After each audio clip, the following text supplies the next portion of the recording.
जैसे कंजूस धन का रात दिन चिंतन करता है, कामी पुरुष कामिनी का चिंतन करता है, ऐसे सत्संगी भजन का चिंतन करता है।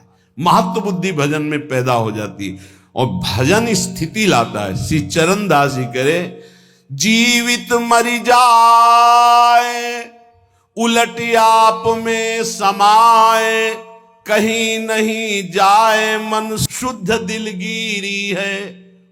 जीवित मर जाए, बहुत अच्छी स्थिति है, बहुत अच्छी। जैसे मुर्दे में कोई कामना नहीं होती, मुर्दे को मान अपमान नहीं लगता, ऐसे जीवित होते हुए उस महापुरुष की स्थिति होती है। जीवित मर जाए उलट आप में समाए, कहीं नहीं जाए मन शुद्ध दिलगिरी है। करे विपिन वास इंद्री जीत, तजय भूख प्यास, मेटे पर आस, खास पूरन सबूरी है। स्थिति का वर्णन कर रहे हैं। जीवित मर जाए, अंतःकरण धर्म का लय हो जाना। जैसे हम बहुत सरल भाव में एक पद गा के बताते रहते हैं कि जो देह भाव से अतीत महापुरुष होते हैं, उनकी एक अलौकिक स्थिति होती है। मन मार्या तन बस में कीन्हा, हुआ भरम सब दूर, बाहर से कछु दिखत नाही, अंदर चमके नूर। आपो त्यागी जगत में बैठे, नहीं किसी से काम, उनमें तो कछु अंतर नाही, संत कहो चाहे राम। भगवत स्वरूप जीवित मर जाए उलट आप में समाए, कहीं नहीं जाए मन शुद्ध दिलगिरी है। करे विपिन वास, तन से मन से वृंदावन का आश्रय ले, वास स्वीकार करे। इंद्री जीत है, जो 5 ज्ञानेंद्रियों से प्रेरित होकर 5 कर्मेंद्रियां भोगों में लगी, इनको उल्टा करे, अंतर्मुख करे। सर्वात्मना न विसृजित बहिरिंद्रियाणी, इंद्रियों को बहिर्मुख न छोड़ दे। तजय भूख प्यास, भगवान की इच्छा से या धर्म के द्वारा कमाए हुए धन से गृहस्थी में, विरक्त भगवान की इच्छा से आए हुए आकाशवृत्ति या माधुकरी वृत्ति से जो मिले उसी से प्राण पोषण करे। ज्यादा चटोरापन, ज्यादा जबान को छूट देने का मतलब है अपना जीवन बर्बाद करना। मेटे पर आस, दूसरे के आगे हाथ फैलाना बंद करे। खास पूरन सबूरी है, कहत कबीर सुनो भाई साधो, साहब मिलत सबूरी में, मन लाग्यो राम फकीरी में। भला बुरा सबका सुन लेबे, करी गुजरान गरीबी में। कहत कबीर सुनो भाई साधो, साहब मिलत सबूरी में। खास पूरन सबूरी है, खास स्थिति क्या है? भान संतोष है, धैर्य है, कोई चाह नहीं। परम तत्व को विचार चिंता विसारी सबे, टार मत बाद हर भजले यही अमीरी है। अमीरी क्या है? खूब नाम चकाचक जमा है, लोक परलोक में हर जगह हर सुख हर सिद्धियां चरण चूमेंगी उसके नाम जापक के। परम तत्व को विचार चिंता विसारी सबे, टार मत बाद हरि भजले अमीरी है। कहे चरण दास दीन दुनिया में पुकार, सब आसान यार पर मुश्किल फकीरी है। भगवान की भक्ति करना, भगवान के चरणों में चित्त जोड़ना, बोले बहुत कठिन है। कैसे कठिन है? पहले तो इंद्रियों के भोग आते हैं, ध्यान रखना। जब साधक फकीर बन करके, या गृहस्थी में भी फकीर होते धर्म पूर्वक, हमने देखा है किसी का एक दाना भी नहीं घर में आ सकता बेईमानी का। बहुत मेहनत की कमाई, तपस्या पूर्वक किसान हैं, नमक रोटी खाते हैं, संतों की सेवा करते हैं, रात दिन उनके हृदय में भगवान का भरोसा है। हमने देखा, आप आश्चर्य मानोगे। एक दिन एक बालक इतना बीमार हो गया, मरणासन में था, तो किसान नंगे पैर हल जोतते थे। उनसे कहा गया अब तो बचने की संभावना नहीं, एक अचला ऐसे एक अचला ऐसे, बस। महान तपस्वी ब्रह्म ऋषि गए नजदीक, उठाया, उसे छाती से लगा, राम राम राम राम राम राम राम राम, ऐसे। थोड़ी देर में बस चेतना जागृत और सब है, घर गृहस्थी में सब चला रहा है, नाम का उसी का प्रताप। पहले धर्म से चलना सीखे, बेईमानी छोड़े, तब कहीं भगवत मार्ग का रास्ता मिलता है। फिर भोग सामग्री आना प्रारंभ हो जाती है। लौकिक जितने भोग अच्छे अच्छे हैं सब साधक को फ्री मिलने लगेंगे। ध्यान रखना, भगवत प्राप्ति के मार्ग के उपासक निज अनुभव एक गांव खगेसा, संतों का अनुभव सुनने के लिए बैठा जाता है। शास्त्रों में तो सब लिखा है, उसमें तुम्हारी रुचि नहीं हुई तो रिद्धि सिद्धि फल कछु न चाहूं, जगत कामना को नहीं लाऊं, सिद्धियां आने लगेंगी। पता चल जाता है अपने को कि अपने में सिद्धि आ गई। हम सोच रहे हैं कि ये बनना चाहिए, 2 घंटे बाद पहुंच रहे हैं वही बना मिल रहा है। ये क्यों बनाया? प्रेरणा हुई कि आज आपको ये पाना। अच्छा, हम सोच रहे हैं अमुक चीज, सामने वो लिए खड़ा है आगे। ये कोई कृपा नहीं होती, ये खर्चा होता है, खर्चा। इसे कृपा मत मान लेना कि अब हम जो सोचते हैं वही हो जाता है। मिटिया मेट कर रहे हो अपने भजन साधन को, खरीद रहे हो। कुछ नहीं सोचो, फिर जो प्राप्त हो हरि इच्छा, सोचा और वो मिल गया, तो अपने भजन को बेच रहे हो। ये रिद्धियां सिद्धियां जानते हो क्या है? भजन को चुराने वाली। मैं अपने आप को 4 रूपों में कर लूं, तपस्या है, भजन है, 4 रूपों में आप कर लोगे, ये देखा है। बड़े महापुरुष वो प्राय दिगंबर रहते थे, उनको नागा बाबा कहते थे। पाली तुम जानते होगे, हाँ, दिगंबर ऐसे लोगों को लगा कि कुछ ऐसे उपद्रवी लोग, तो एक वैश्या को कहा कि तुम जितने रुपए कहोगे हम चंदा लगा सब देंगे आज बाबा को। वो दिगंबर रहते थे। कमरे में बंद कर दिया उसको, आओ स्वामी जी। और वो बालकों के साथ प्राय खेलते थे, कंचा खेल रहे हैं, गुल्ली डंडा, और दिगंबर रहते थे। बड़ी ऊंची स्थिति उनकी। कमरे में ले जो ही अंदर हुए से दरवाजा बंद कर दिया। और वैश्या को सिखाया था कैसे ऐसे। वैश्या की रोने की आवाज आई, बहुत जोर की, त्राहिमाम। दरवाजा एकदम खोला कि कहीं कुछ हो गया तो केस बन जाएगा। तो देखा तो 10,000 पीली ततैया, समझते हो ना, एक होती शहद वाली मक्खी छोटी, और एक होती इतनी बड़ी पीली, और वो काट ले तो बिच्छू के डंक जैसा उसका सुझा के रख दे, 1000 ततैया लपटी होगी। और नागा बाबा नहीं, गांव में देखा गया तो 10-5 लड़कों के साथ कबड्डी खेल रहे थे। सिद्ध महापुरुष ऐसी सिद्धियां विशेष अवसर पर वो प्रयोग करते हैं महापुरुष। जैसे भरद्वाज जी के पास जब भरत जी गए तो आज तक किसी सिद्धि का प्रयोग नहीं किया। सिद्धियां हाथ जोड़े खड़ी, बोले आज करूंगा, क्योंकि बहुत बड़े अतिथि आए। देवराज इंद्र भी ललचा जाए, ऐसे भोगों की रचना करो और अयोध्यावासी राम जी के वियोग में सबको सुख प्रदान करो। रिद्धि सिद्धि फल कछु न चाहूं। जब साधु रिद्धियां सिद्धियां भी त्याग देता है तब भगवत मार्ग में आगे बढ़ता है। और कामना मैं नहीं राखूं, रसना नाम तुम्हारो चाखूं। बस केवल नाम में लगे रहो, कोई चाह मत करना। एक बार एक बड़े संत भगवान गंगा जी में नाव से जा रहे थे, तो एक बड़े तपस्वी थे, वो पादुका पहन करके गंगा जी में चट चट ऐसे, और नाव के बगल से निकले उनके शिष्यों के साथ, जो नाव में बैठे हुए संत थे। उनसे कहा, क्या तुम्हारी तपस्या है? नाव में बैठकर जा रहे हो, देख रहे हो, मैं से पार हुए वो नाव से, और वो पादुका से खड़ाऊ पहने हुए।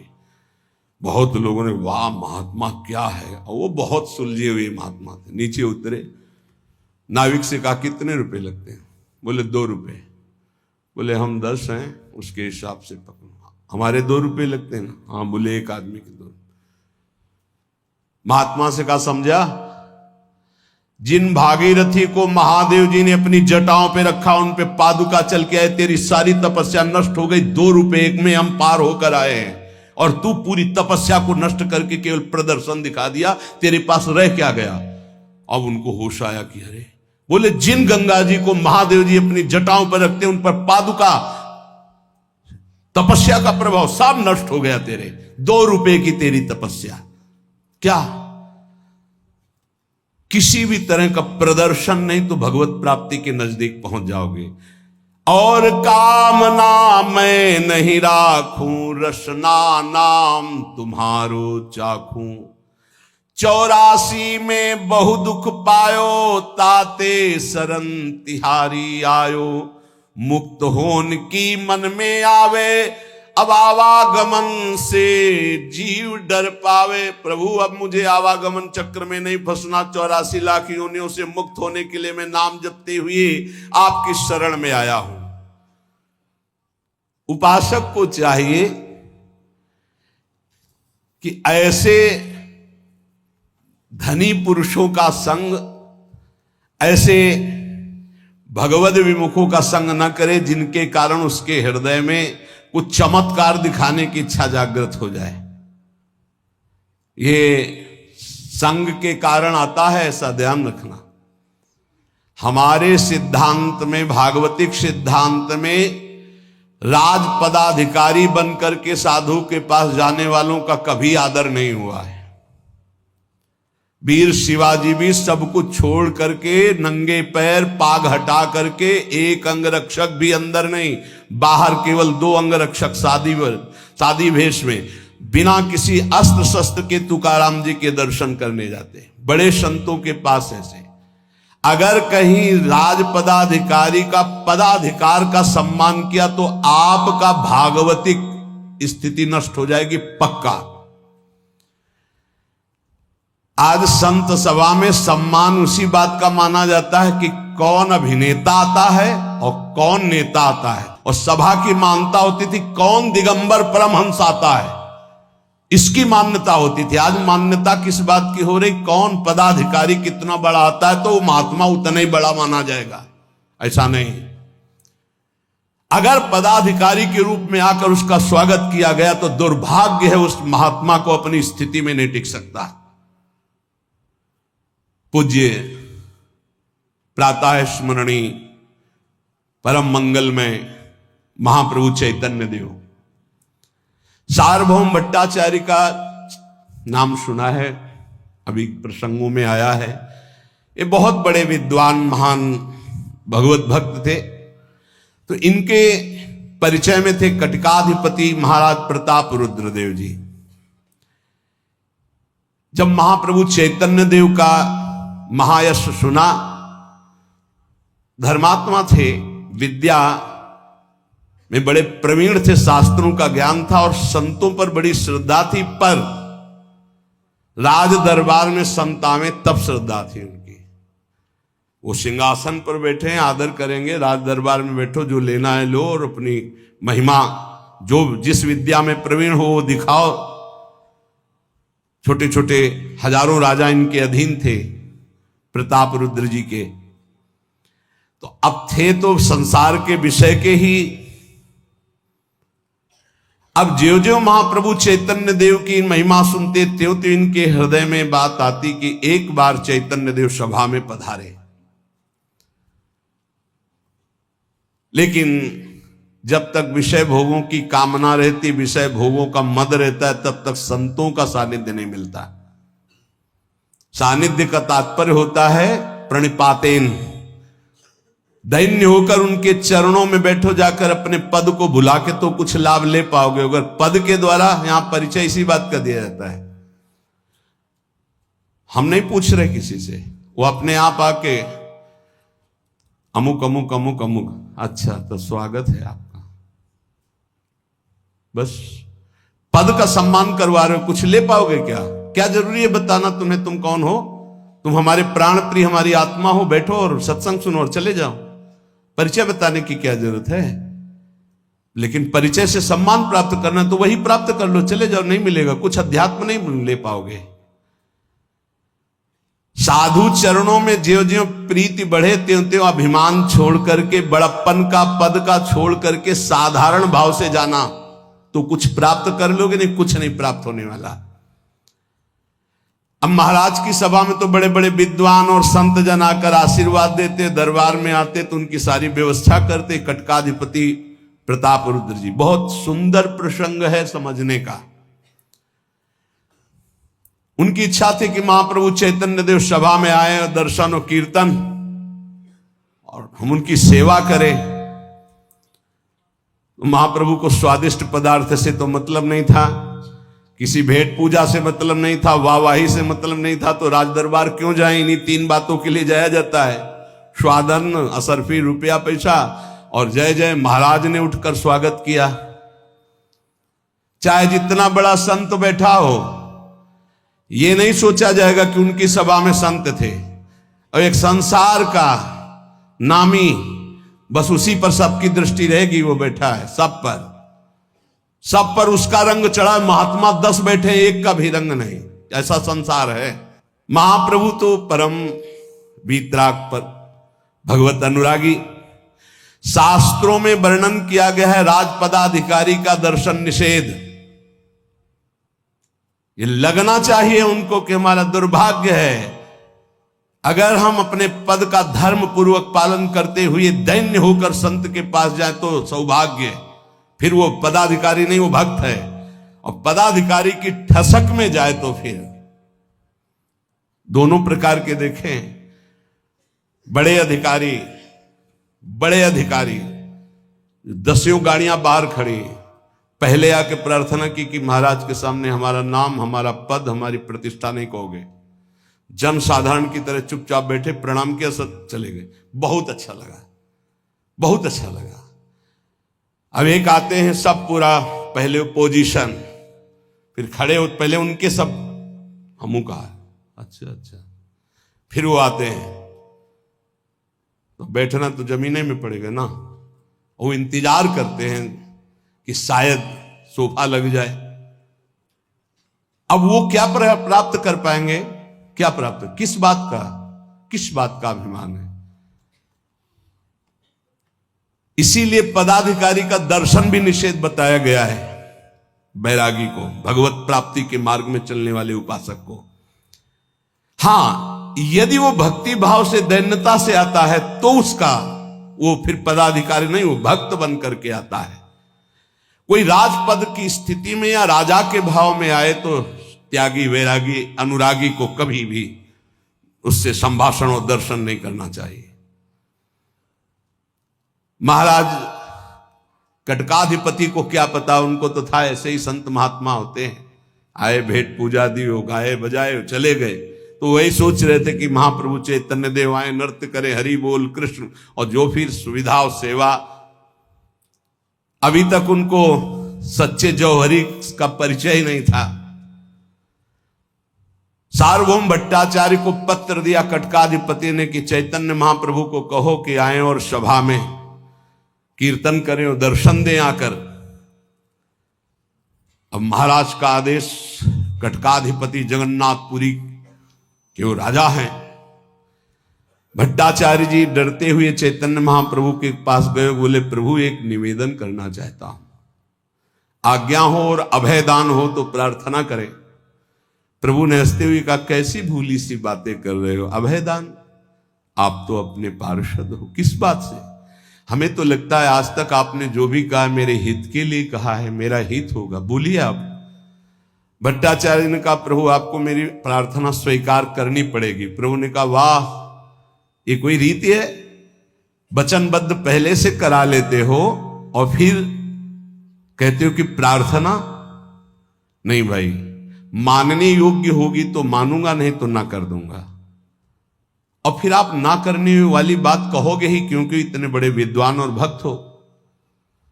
प्रभु के इस उत्तर को सुनकर वो मौन हो गए, हिम्मत नहीं पड़ रही थी कहने की। फिर भी कहा, प्रभु हमारे पास एक पत्र आया कटकाधिपति प्रताप रुद्र जी का, और वो आपके दर्शन के लिए